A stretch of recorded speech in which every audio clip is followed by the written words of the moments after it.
Bayangkan muslimin muslimat, 80% orang Melayu Islam di Malaysia tak semaya. Satu kajian rambang dibuat termasuk Dr. Fadilah Kamsah, dan dihiaskan oleh satu buku yang ditulis oleh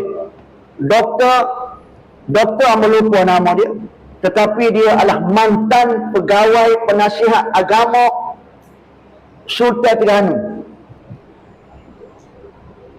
Dulu dia penasihat awal agama Sultan Terengganu.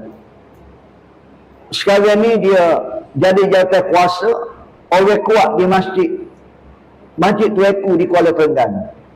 Dia jemput ambil ceramah. Sudah ceramah, dia pun kenalkan diri dia, dah orang perayak.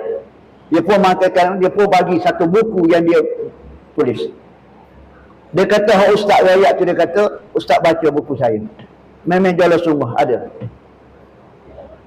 80% orang Melayu Islam di Malaysia tak semaya. Maknanya kalau 100 orang, 80 orang tak semaya, 20 orang semaya. Dan 20 orang semaya belum ditapis, belum diayuk lagi, belum diseleksi lagi, belum dipilih hafaz lagi. Ngelah kali tinggal berapa orang? Ngelah kali tinggal berapa orang?